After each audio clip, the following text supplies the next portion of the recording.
Hey guys, how's everyone doing? Making my second video for today. Excited to get back to the house on Sunday and make a couple and get it out there. By the way, in the last couple of days I've gotten a nice amount of some add-on subscriptions, people subscribing to my channel, which is very, very appreciated, so I thank you guys a lot. And I usually take my one time in the day, like I've been doing the last couple hours, just like focusing on just watching all everyone's videos, so it's always fun to catch up. So thanks again. Now, right here, for background music, just so you know, we got off the old shelves, Bruce Springsteen, Darkness on the Edge of Town. This was just recently shown by my man Tyler, who's a brand new member to the community. His username, which is RipThisJoint908, which is very funny on its own. That's not the type of joint you're thinking of, though. Don't start thinking that way. But he busted out this record and showed it and talked about how much he loves Bruce, and I was just, got me in the mood. So I just wanted to take this out myself. And it's funny about this. Just to mention everyone who knows this, I always thought it was really weird that Bruce's second record, the Shuffle record, compared to this one coming afterwards, that he looks like 10 years, 20 years older with the beard on the last one, and then like turn into another it looks like he's like 20 here, and then the other one looks like he's 40, and this came after. So I thought that was always funny.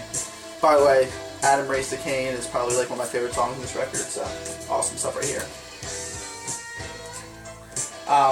This is my response to dereckvon's really cool thread on packaging, interesting packaging. And 4 things I'm going to show. 2 of them I've shown already in a little bit more detail, 2 I haven't, but I'm still going to show them because they're great for the thread. This one I've showed just a couple weeks ago and briefly in my cassette tape video. This is the album, this is the cassette tape of the album, The Firm, that has Nas, Foxy Brown, AZ, and Nature, and it's all produced by Dr. Dre. This was just sort of like a super group record that was put out years ago. I can't remember the year it was early 90s, and there's some cool stuff on here, it sort of got flopped and stuff. That's actually what Dr. Dre is talking about when he talks about how, The Firm flop and the Forgot About Dre song, that's what he's talking about, but it's pretty good. And what's awesome is that it has, the case is like a cigarette case, which I think is awesome. I actually bought it right away because of that. So you have the tape in here, right? And then you have the little album booklet with the songs in here, with all the faces of the people involved. Foxy looks bad in that picture, in a real good way. Super bad. So, Nas looks always good. Intellectual man over there. So, I just think this is awesome. Honestly, I really think that all cassette tapes would be really, really cool if they all had this little cool packaging. So, that's the first one. Look, a cigarette, you can smoke a Firm if you want to. Now, I showed this one the other day, a couple weeks ago as well, and spoke in a little bit more detail about this in one of my vinyl videos. It's actually in the title, The Singing Nun. This is The Singing Nun, alright, from So Sir, I'm not saying it right, it almost sounds alike, but, it means Sister Smile. I would say Sister Smile. What I've come across noticing since I've gotten this is that when I see a couple other copies in the last few weeks, there's always pages missing and rips, and this really is compared to the others especially, but this is really a pristine copy of this record, which is amazing to have. These are these watermark paintings, watermark drawings across the front right here. I just really think it all goes with part of the packaging. What's so cool about it, right? So when you open this up, remember this is in great shape. It has this story. So there was a man who basically these watermark paintings were done, right, which I'm pretty sure are also done by Sister Smile, and this guy sort of wrote this story that just tells the story in a fictionist type of way about, Sister Smile and her album, and how she came across finding her guitar and named the guitar Adele, and all that cool stuff. So it has the story of the sister, and how she got her guitar and found it and started writing her own songs for in the convent, and how all ladies loved it. So it has a story here, which is fun to read. And then it has right here, portfolio, a gift from Fishermont, watermark sketches of convent life painted by Sister Smile. And you know, most of the ones I find don't even have these actual things in the booklet. They're always gone. These are actually copies of watermark paintings done by Sister Smile. So this is really cool stuff here. I really like this. So you got that, right? You turn the page. You got more story. You got the tracks right here in English translation, their timings, what they actually are in French and English. And then on this last page, I still haven't done this, but I mean to sit down with it. I just usually play it in the background. It has all the actual tracks in English.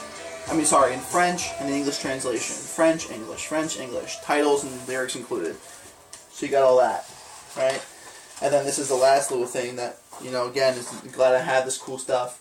This is little, like, ad promotion sheet for the Philips, basically. This is part of the Philips Connoisseur collection, where they have, like, these specific albums. There's 8 of them shown here that are from music from around the world. They're unusual and authentic, and this is one of them. So there you go. Oh man, I love this Bruce song as well.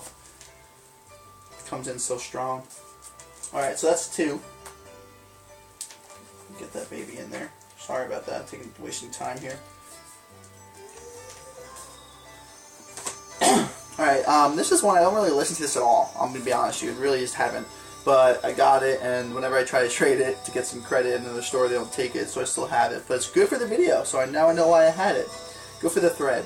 This is Hard Labor by Three Dog Night. Okay, now it shows this in the front side, but I think this is actually the original artwork on the back side here.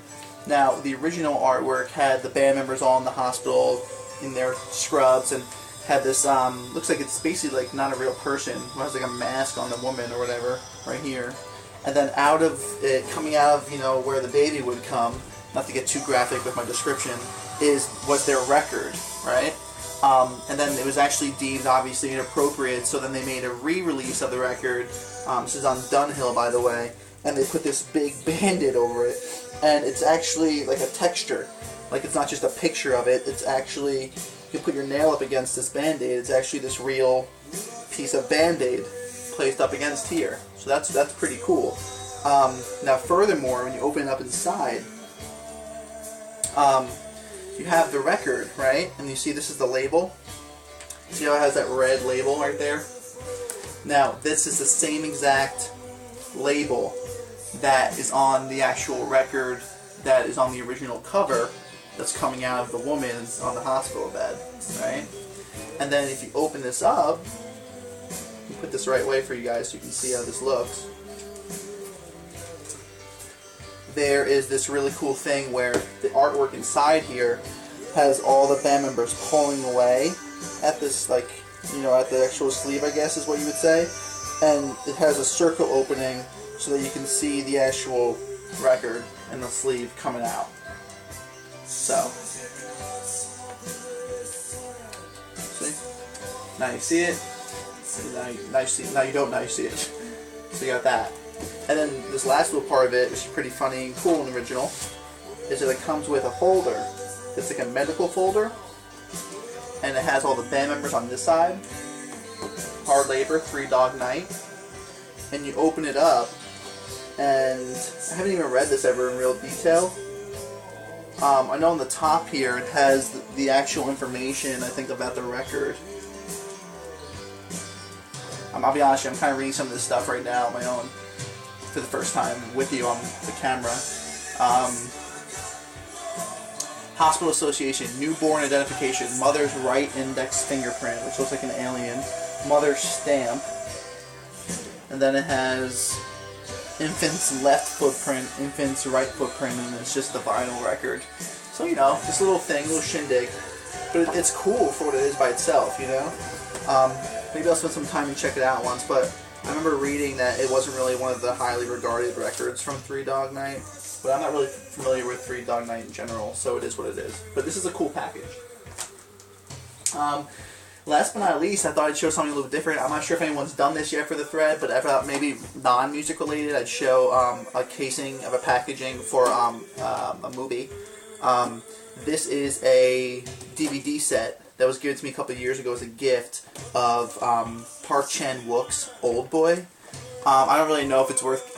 I mean, it's going to be hard not to. If you haven't seen Old Boy, you really need to see Old Boy. It's an amazing, amazing film. It's crazy. It's nuts. It'll just drive you mad in a really good way. Park Chan-wook is an amazing, amazing director. Really cool Korean director. Huge, huge fan base, too. And a very eclectic work as well after this trilogy. But this is one of his movies, the second of his Revenge trilogy, and it's based on a manga comic, right? I'm not going to go into detail of the movie because I can go on and on. But if you see inside here, in this packaging, it's really cool. It has, you know, the little contents and the picture in the inside here, right? Now in here, it has the original volume 1 of the original manga of what the movie's based off of. Actually, I'll read the description on the back in case you haven't seen it. 10 years ago, they took him. He doesn't know who. For 10 years, he was confined in a private prison. He doesn't know why. For 10 years, his only contact with the outside world was a television set and the voices of his jailers. In time, he lost himself, changed, transformed himself into something else, something hard, something lethal. Now, suddenly and without any explanation, his incarceration ends. He is sedated, stuffed inside a trunk, and dumped in a park. When he wakes, he will try to reclaim what's left of his life, and what left is revenge. Intense, bare-knuckled urban thriller in the tradition of pulp fiction and payback. And is the manga that inspired the critically acclaimed 2003 film. It won the Grand Jury Prize at the 2004 Cannes Film Festival. So I actually never read this manga before, even though I had it in the package. I'm probably going to read it now. Check it out. Now this is cool here, right? I have this in a separate case. It has disc 1, which is the movie and stuff like that. Package for disc 2, which is behind the scenes documentary, 10 deleted scenes, the featurette at Cannes Film Festival. And then number 3 was the autobiography of Old Boy. I will say I'm a little upset, I'm a little bothered by it sometimes. I lent the disc 1 with the original movie out to someone and then forgot to get it back from them when I lived in upstate New York, and now I don't know when I'll see them, so I don't have it anymore. But I got the Blu-ray collection that has all 3 films from the trilogy, so I do still have it in Blu-ray. So it's not the biggest deal, but I wish I had all the pieces of this collection. And this is really cool. This says, this has the character's information on the front side, right? And then it has the actor who did his stuff on the back side. And it actually has an actual real piece of film from the movie. It's a piece of color film that has 3 frames of the character Odesu, who's who's done by the actor Choi Min-sik. So I thought that's really cool to show off. It has a little real film in there. But yeah, this is the Old Boy collection. Really nice packaging. And then of course, nothing really to show here, but it's good to know that I have the actual Blu-ray Vengeance trilogy, so I can always watch this movie. But check out Old Boy. So yeah, so we got all my 4 pieces I showed. I hope you guys enjoyed the video. Thanks a lot for the cool thread, Derek, and thanks for subscribing to me just recently. I saw that you did. I appreciate it. You got some great stuff. Too many videos for me to catch up on, so I just tried to watch all the present ones, but I'll go back there someday. Thanks a lot, guys. Take care. Thanks for watching.